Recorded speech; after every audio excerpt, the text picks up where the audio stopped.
Today we're going to work on a 2008 Dodge Avenger power steering hose. It's the low pressure return hose. It got really cold, negative 20 degrees, and the pressure was too high and burst a hole into the hose. It's a big assembly to replace, and there's only one little piece of it that's bad.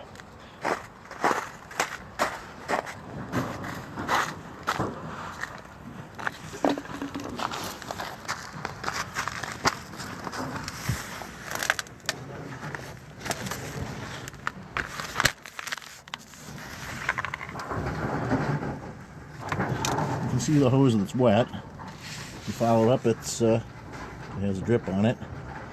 But anyways, it's just this little segment of hose that's bad. If you buy the entire assembly, it's almost $200. So what I'm going to do is I'm going to cut that collar off that's holding the hose on, and I'm going to put on a new section of high pressure hose and put fuel injector clamps onto the hose to retain it. So I'm going to carefully cut that collar off without cutting into the metal line, and I'll be back. We're going to start off by removing the easy end of the hose. This just has a clamp on it, and you just use a pliers. I'm using a vice grip, and squeeze it.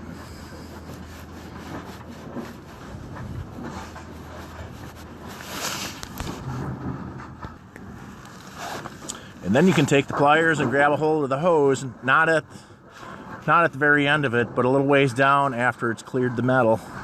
Grab a hold of it and twist it. Put support it. Use two hands.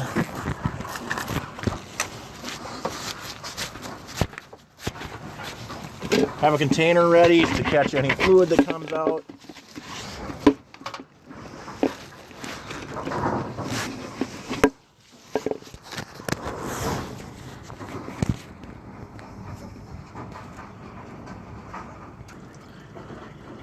And then I'm going to take my Dremel and start to make my cut. I'm going to need both hands, but you'll get the idea anyways.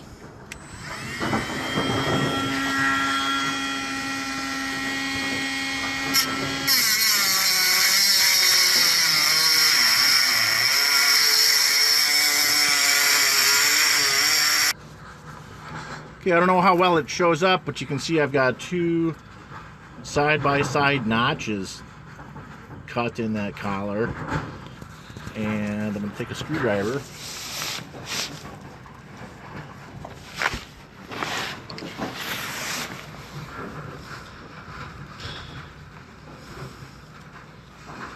pry that up, and I'm going to keep prying it, and then I'm going to get a hold of it with a vice grip.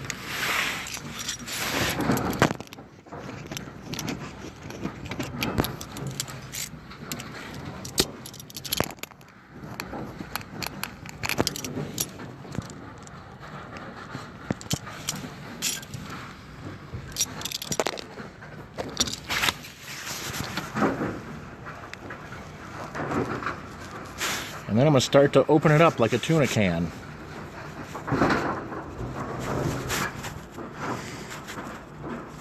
And I'm going to grab a different vice grips. I'm going to grab a needle nose vice grips.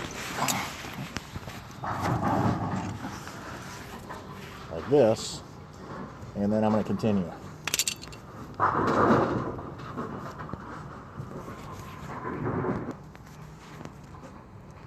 And this one's fighting with me a little bit, so I need to make some more cuts so I can get rid of more of this collar. It's aluminum, it cuts really easy, but I'm just going to rotate the hose, and then that'll bring up a new section that's easy for me to get at.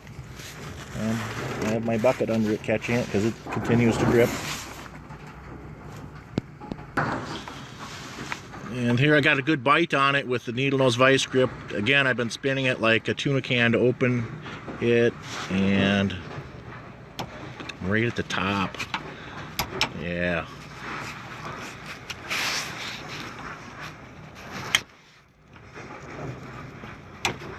That's what I want to see. Now I can get that old hose off of there, and I'll clean up the rest of that cap and get that out of there. And we'll come back with a new hose and new clamps. So now I've got the collar pretty well cut apart on it, and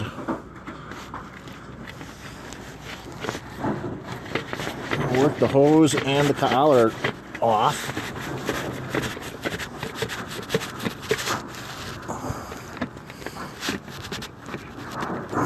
Ah, shit, I just dumped my fluid.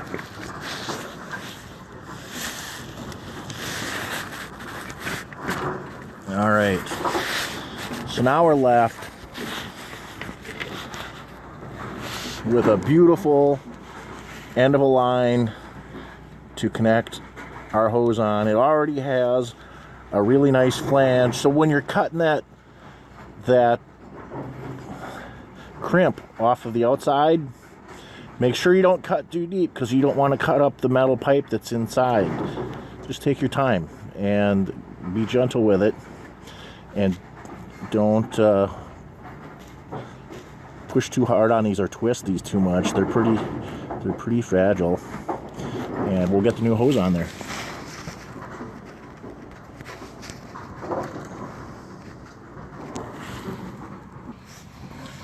So here's the remainder of the crimp that we cut off, and I've got a section of, I don't know if you can read it, it's 300 psi. I bought it at my local auto parts store, so it's good for fuel and fluids.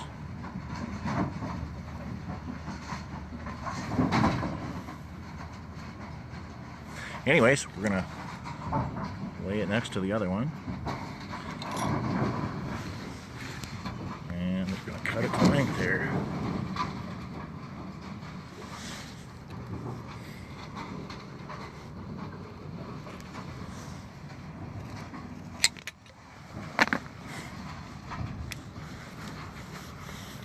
And then the new clamps.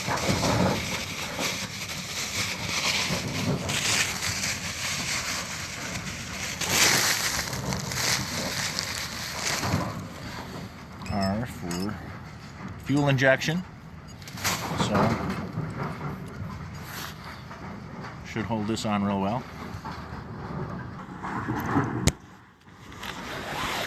Now you can see we've got the hose all the way up, fully onto the hose, or the tubing. It's all the way up to there's a stop on it. And I'm going to tighten this up, and I'm going to connect it onto the other end. Okay, we've got the hose on the cooler end, and the clamp is on, and it's tight. And we've got the hose on the other end. It's clamped and it's tight. And just kind of to reiterate,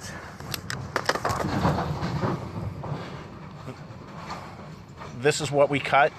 I made 2 cuts in it and tried to open it up like a tuna can, but it turned out I needed to make multiple cuts. But it cuts super easy, and you end up kind of mangling it like this to get it out of there. But it does come out.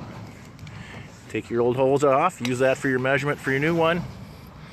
The Dodges use ATF +4 fluid. It's not power steering fluid, it's transmission fluid, ATF +4.